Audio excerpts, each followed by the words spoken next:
ఏమ్మా, డాక్టర్ గారు ఏమన్నారు అంటూ హాస్పిటల్ నుండి వచ్చిన కోడలితో వ్యంగ్యంగా అడిగారు అరుణగారు. అది అత్తయ్య, ఇద్దరం హెల్దీగా ఉన్నాము.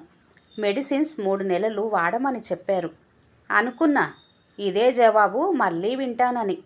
వెళ్ళిన ప్రతి హాస్పిటల్ డాక్టర్ ఇదే మాట అంటున్నారు, కానీ ఫలితం మాత్రం శూన్యం. సౌమ్య కాస్త చిన్నబుచ్చుకుంది. అది గమనించిన కిరణ్, అమ్మా, డాక్టర్స్ చెప్పిందే కదా మేము చెప్తున్నాం. నువ్వు ఇలా వెటకారంగా మాట్లాడటం ఏమాత్రం నచ్చటం లేదు. ఇంకేమి చేయమంటావు, నువ్వే చెప్పు. కిరణ్, పెళ్ళై 4 ఏళ్ళైనా ఎటువంటి శుభవార్త మీరు చెప్పటం లేదు.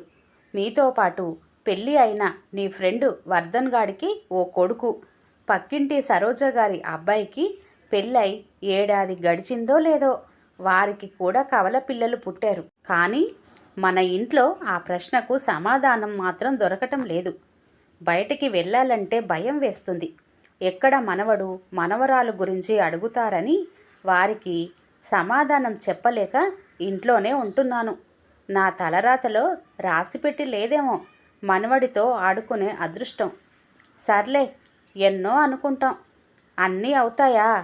వంట సిద్ధం చేసి టేబుల్పై పెట్టాను, తినేసి నిద్రపోండి అంటూ తన బాధను చెప్పేసి తన రూంలోకి వెళ్తూ కోడలి సౌమ్య వైపు కోపంగా అసహ్యంగా చూస్తూ వెళ్ళిపోయారు అరుణగారు. అత్తయ్య పిల్లల కోసం చాలా ఆశగా ఎదురు చూస్తున్నారండి. కానీ మనకెందుకు ఇలా జరుగుతుంది? ఇద్దరిలోనూ ఎటువంటి లోపం లేదు. మనం రెగ్యులర్గా కలుస్తూనే ఉన్నాం. ఎటువంటి ప్రికాషన్ వాడటం లేదు కదా. కానీ ఎందుకు నేను గర్భవతి కాలేకపోతున్నాను? అబ్బా, మనకేమీ వయసు దాటిపోలేదు సౌమ్య. అమ్మ గురించి నీకు తెలిసిందే కదా. అమ్మన్న మాటల గురించి ఆలోచించి మనసును కష్టపెట్టుకోకు. పోనీ మీరు ఇంకో పెళ్ళి చేసుకుంటే అత్తయ్య కోరిక నెరవేరుతుందేమో కదండి. పెళ్ళే కదా, చేసుకుంటాను. నువ్వే అమ్మాయిని చూడు. అలాగే నీకోసం కూడా ఓ మంచి అబ్బాయిని చూసుకో. ఇద్దరం కలిసి ఒకే మండపంలో పెళ్లి చేసుకుందాం. ఖర్చులు కూడా కలిసి వస్తాయి. ఏమంటావు? ఏమండి, ఏంటండి అంత మాట అన్నారు? మీరు నా ప్రాణం అండి. ఈ తనువు, ఈ మనసు మీదే. మరెవరికి చోటు ఇవ్వలేనండి. మరెలా నేనెలా ఇంకో అమ్మాయిని నా జీవితంలోకి తెచ్చుకోగలను? ఈ శరీరంలో ప్రాణం ఉన్నంత వరకు సౌమ్యని మరవటం జరగదు. క్షమించండి, చాలా తప్పుగా మాట్లాడాను. నేను చాలా హర్ట్ అయ్యాను. దానికి పనిష్మెంట్గా ఈ రోజంతా నిన్ను వదిలిపెట్టను అంటూ సౌమ్యను అల్లుకుపోయాడు. ఆ రోజును ఇద్దరికీ మధుర రాత్రిగా మలుచుకున్నారు. సౌమ్య కిరణ్ది ప్రేమ వివాహం. ఇరువైపులా పెద్దలను ఒప్పించి పెళ్లి చేసుకున్నారు. ఒక్క పిల్లలు లేదన్న లోటు తప్ప వారి మధ్య ప్రేమకు ఏ లోటు లేదు. అరుణగారికేమో మనవడు మనవరాలు పుడితే వారితో సమయాన్ని గడపాలని కోరిక. బంధువుల ఇరుగు పొరుగు వారి అందరి ఇళ్లల్లో పిల్లలు ఉన్నారు. తన ఇంట్లో లేరన్న బాధ ఒక కారణమైతే ఎక్కడికి వెళ్తున్నా అడిగే ప్రశ్నలు మరొక కారణం. సౌమ్య కూడా పిల్లలు కలగాలని కనిపించిన ప్రతి దేవునికి వేడుకుంటుంది. వాళ్ళ అత్తయ్య చెప్పినట్టుగా నోములు చేస్తూ ఉపవాసాలు చేస్తుంది. కానీ ఫలితం మాత్రం శూన్యం. తిరగని హాస్పిటల్ లేదు, మొక్కని దేవుడు లేడు. ప్రతిరోజు అరుణగారు ఏదోకటి పిల్లల గురించి అనటం, సౌమ్య ఏడుస్తూ ఉండటం, అది విని కిరణ్ నచ్చజెప్పటం, ఇదే తంతు. ఏంటి సౌమ్య, పూరీ చేసిన ఓట్స్ తింటున్నావు? అదేమీ లేదండి, డైట్ మారుస్తున్నా. సౌమ్య, ఇలా తిండి కంట్రోల్ చేసుకుంటే పిల్లలు పుట్టరు. కడుపు నిండా తిని మనం ప్రేమగా ఉంటే పుట్టేది. తిను అంటూ బలవంతంగా పూరీ తినిపించాడు కిరణ్. ఆఫీస్కి వెళ్తూ, అత్తయ్య, మీకోసం గుత్తి వంకాయ కూర, కొబ్బరి పచ్చడి, క్యారెట్ ఫ్రై చేశాను. మీరు రైస్ ఒక్కటి పెట్టుకుంటే చాలు. సరే సౌమ్య, మీరిద్దరూ రేపు ఆఫీస్కి సెలవు పెట్టండి. ఎందుకమ్మా? నీ చెల్లెలు అనుకి సీమంతంరా. మొన్ననే మీ పిన్ని వచ్చి నన్ను సౌమ్యని పిలిచి మరీ వెళ్ళింది. అది కాదమ్మా, సౌమ్య ఇప్పటికే చాలా లీవ్స్ పెట్టుకుంది. మళ్ళీ లీవ్స్ అంటే కొంచెం కష్టం అవుతుందేమో. అవన్నీ నాకు తెలీదు. మనం ఫంక్షన్కి వెళ్ళాలి అంతే. సరే రా సౌమ్య, మనకి లేట్ అవుతుంది. బైక్పై వెళ్తూ అమ్మకి తోడుగా పక్కింటి సరోజ గారు వెళ్తారులే, ఆవిడని కూడా మన పిన్ని పిలిచిందంట. ఏవండి, నేను సర్ని రిక్వెస్ట్ చేసి వీకెండ్స్లో వర్క్ చేస్తానని చెప్తాను. మనం ఫంక్షన్కి వెళ్దాం. అత్తయ్య బాధపడటం నేను చూడలేను. సరే, నీ ఇష్టం. మరుసటి రోజు ఫంక్షన్కి అటెండ్ అయ్యారు. ఆ ఫంక్షన్కి వచ్చిన వారిలో ఎవరో అబ్బాయి ఏడుస్తుంటే సౌమ్య ఎత్తుకుంది. ఆ అబ్బాయి కూడా ఏడుపు ఆపేసి కిలకిలా నవ్వుతున్నాడు. అక్కడున్న కిరణ్ తరపున బంధువులు అంతా మీరెప్పుడు శుభవార్త చెప్తారంటూ అడుగుతూనే ఉన్నారు. కిరణ్ త్వరలోనే చెప్తానంటూ నవ్వుతూ సమాధానం చెప్తూ ఫంక్షన్ పనుల్లో సాయం చేస్తున్నాడు. అరుణ గారిని ఇదే ప్రశ్నలు అడుగుతుంటే నవ్వుతూ సమాధానం దాటేసింది. ఎక్కడికి వెళ్ళినా ఇదే ప్రశ్న ఎదురవుతుంటే పిల్లాడిని ఆడిస్తున్న కోడలి వైపు కోపంగా చూసింది. అత్తయ్య తన వైపు ఎందుకు కోపంగా చూసిందో అర్థం కాక బాధగా అనిపించి ఆ అబ్బాయిని వారి కన్న తల్లికి చేర్చి పనుల్లో సాయం చేస్తుండిపోయింది. సీమంతం జరుగుతున్న అనుకి తాను కూడా పసుపు రాసి కుంకుమ పెట్టాలని సౌమ్య ముందుకు వెళ్తుంటే, అమ్మా అను, కిచెన్లో గిఫ్ట్స్ పెట్టాను, ఎక్కువగా ఉన్నాయి, కాస్త సాయంగా రమ్మంటూ లోపలికి తీసుకొని వెళ్ళింది అను వాళ్ళమ్మ. చెప్పండి చిన్నత్తయ్య, గిఫ్ట్స్ ఎక్కడ ఉన్నాయో? గిఫ్ట్స్ అనేవి ఏమీ లేవు ఇక్కడ. అయినా ఏ మొహం పెట్టుకొని నా బిడ్డకి పసుపు రాసి ఆశీర్వదించాలనుకున్నావు? పెళ్ళై 4 ఏళ్ళైనా ఇంతవరకు ఏ శుభవార్త లేదు. నీ మొహం చూస్తుంటే అర్థమవుతుంది. పిల్లలు ఇకపై పుట్టరేమో అన్న అనుమానం వస్తుంది. నీలాంటి గొడ్రాలు నా బిడ్డని ఆశీర్వదించకూడదు. ఏదో ఫోన్ వస్తే మాట్లాడుతూ కిరణ్ అటువైపుగా వచ్చి వీరి మాటలు విన్నాడు. కోపంగా వారి వద్దకు వచ్చాడు. పిన్ని, అసలు మీరు ఆడవారేనా? బిడ్డలు లేరన్న ఒకే ఒక కారణంతో నా భార్యను అవమానించే హక్కు మీకు ఏమాత్రం లేదు. మీరే కదా మా ఇంటికి వచ్చి ఫంక్షన్కి రమ్మని ఆహ్వానించారు. అందుకే కదా మేము ఇక్కడికి వచ్చాము. ఇలా పిలిచి అవమానించటం సబబునేనా? ఈ ఫంక్షన్కి రావటం కోసం మేమిద్దరం వీకెండ్స్లో వర్క్ చేస్తామని పర్మిషన్ తీసుకొని ఇక్కడికి వచ్చినందుకు మాకు బాగానే బుద్ధి చెప్పారు.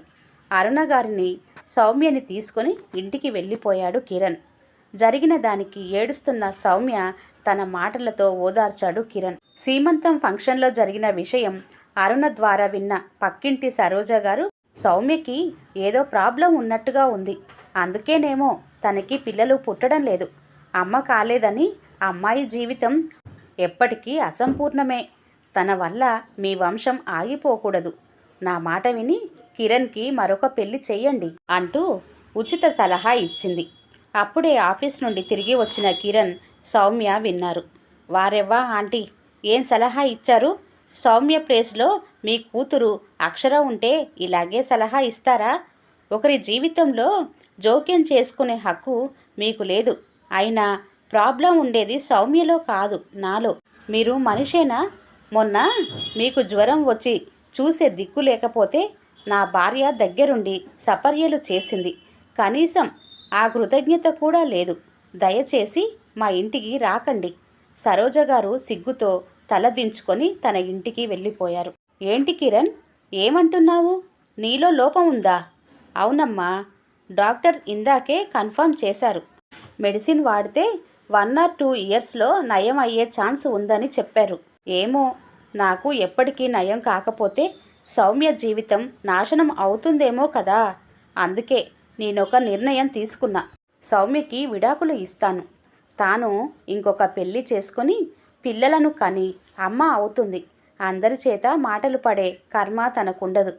అదేంట్రా అలా అంటావు? అమ్మాయికి, అందులో నీ భార్యకి మరో పెళ్ళేలా చేస్తారు? తనలో లోపం ఉంటే నేను ఇంకో పెళ్లి చేసుకోవచ్చు. అదే లోపం నాలో ఉంటే మాత్రం తను చేసుకోకూడదు. వారెవ్వా, ఏమి చెప్పావమ్మా? సౌమ్య ప్లేస్లో నీ కూతురే ఉంటే ఇలాగే ఆలోచిస్తావా? లేదుగా. అత్తగా కాకుండా అమ్మగా ఆలోచించమ్మా. అది కుదరదా? కనీసం ఓ ఆడదానిగా తన బాధను అర్థం చేసుకో అమ్మా. అరుణ గారికి తను చేసిన తప్పేమిటో అవగతం అవ్వడంతో బాధపడుతూ తన రూమ్లోకి వెళ్ళిపోయారు. ఏమండి, ఎందుకు మీలో లోపం ఉన్నట్టుగా చెప్పారు? కావాలనే చెప్పాను సౌమ్య. నాలో లోపం ఉందంటే నిన్ను పిల్లల గురించి పదే పదే అడుగుతూ విసిగించటం మానేస్తారు. ఆడవారిలో లోపం ఉంటే వేలెత్తి చూపే సమాజం, అదే లోపం మగవారిలో ఉంటే సైలెంట్గా ఉంటారు. దేవుడు బిడ్డ విషయంలో నన్ను చిన్నచూపు చూస్తున్నా భర్త విషయంలో మాత్రం చాలా గొప్ప వరాన్నే ఇచ్చాడు అంటూ సౌమ్య కన్నీరు పెట్టుకుంది. కిరణ్ ప్రేమగా తనని గుండెలకు హత్తుకొని, చూస్తుండు సౌమ్య, త్వరలో మన జీవితంలో కూడా దేవుడు సంతోషాలను తీసుకొని వస్తాడు. కిరణ్ మాటల ప్రభావం అరుణ గారి మీద బాగానే పనిచేసింది. సౌమ్యను ప్రేమగా చూడటం మొదలుపెట్టారు. కిరణ్ కూడా వాళ్ళమ్మలో వచ్చిన మార్పుకు ఆనందపడ్డాడు. రోజులు అలా సరదాగా దొర్లిపోతుండగా ఒకరోజు టీవీలో ఎవరో అప్పుడే పుట్టిన పసికందును చెత్తకుప్పలో వదిలిపెట్టి వెళ్ళారు అని న్యూస్ టెలికాస్ట్ చేస్తున్నారు. నాకు బిడ్డలు పుట్టరని తెలిసి ఎంత బాధపడుతున్నా, అలాంటిది ఆ పసికందును ఎలా అండి చెత్తకుప్పలో విసిరేసి వెళ్ళారు? వాళ్ళకి కొంచెం కూడా పాపం అనిపించలేదా? ఏమండి, మనం ఆ బిడ్డను తెచ్చుకుందామా అని సౌమ్య అడగడంతో, తప్పకుండారా, ఇప్పుడే వెళ్దాం, ఇక నుంచి మన బిడ్డగా తను పెరుగుతుంది అంటూ నేరుగా న్యూస్ ఛానల్ దగ్గరికి వెళ్ళి వివరాలు తెలుసుకున్నారు. కిరణ్, సౌమ్య కావలసిన ఫార్మాలిటీస్ అన్నింటినీ పూర్తి చేసి పాపని తెచ్చుకున్నారు. ఆనాటి నుండి పాపే వారి లోకం అయ్యింది. కంటికి రెప్పలా చూసుకుంటూ ఉన్నారు. ప్రతి నెల సౌమ్యను, పాపని కలిపి రకరకాలుగా ఫోటోలు తీసి వాటిని గోడలపై అందంగా అలంకరించేవాడు కిరణ్. తమ జీవితాల్లో వెలుగులు నింపిన పాప అంటే ఇద్దరికీ పంచప్రాణాలు. పాపకి శిశిర అని పేరు పెట్టుకున్నారు. ఎన్నో ఏళ్లుగా కోర్టులో మగ్గుతున్న తమ పూర్వీకులకు సంబంధించిన ఆస్తి ఇకపై సౌమ్యదేనని తీర్పు ఇచ్చారు. అదంతా శిశిర తమ జీవితంలోకి రావటం వల్లే అని తమ ఇంటి మహాలక్ష్మిగా భావించారు. అరుణ గారు కూడా కొడుకు, కోడలి సంతోషమే ముఖ్యమని భావించి పిల్లల గురించి ఏ రోజు ప్రస్తావించలేదు. పాప అమ్మ అంటుంటే సౌమ్య ఎంతో పొంగిపోయేది. పాపకి 3 ఏళ్ళు ఉన్నప్పుడు సౌమ్య కళ్ళు తిరిగి పడిపోయింది. కంగారు పడిన కిరణ్ డాక్టర్ దగ్గరికి తీసుకొని వెళ్ళారు. సౌమ్య నెల తప్పిందని చెప్పారు డాక్టర్. రెగ్యులర్ చెకప్ చేయించుకోవాలి, ఈ మందులు ప్రతిరోజు క్రమం తప్పకుండా వాడండి అని డాక్టర్ సూచనలు ఇచ్చారు. ఇంటికి చేరుకొని శిశిరను తీసుకొని ముద్దులతో ముంచెత్తి, రే కన్నా, నువ్వు ఆడుకోవడానికి తమ్ముడు రాబోతున్నాడు అని ఆనందపడ్డారు ఇద్దరు. అరుణ గారు కూడా ఎంతో సంతోషించారు. మాతృత్వంలోని ప్రతి క్షణాన్ని ఎంతో ఆనందంగా ఆస్వాదిస్తుంది సౌమ్య. శిశిర వల్లే తమకి ఈ అదృష్టం దక్కిందని వాళ్ళ నమ్మకం. కొన్ని నెలల తర్వాత సౌమ్యకి కవలలు పుట్టారు. ఆ పిల్లలను చూసి ఎంతో ఆనందపడ్డారు. శిశిర అయితే తన తమ్ముళ్లను ఇద్దరినీ చూసి తెగ ముద్దులు పెడుతూ, మమ్మీ, నా కోసమే 2 వచ్చారు, థ్యాంక్స్ మమ్మీ అంటూ సౌమ్య మొహానికి ముద్దులు పెట్టింది. మరి పప్పకు లేదా అని అనటం ఆలస్యం. కిరణ్ చేరి ముద్దులు పెట్టింది శిశిర. దీక్షిత్, దక్షిత్ అని పేర్లు పెట్టారు పిల్లలకి.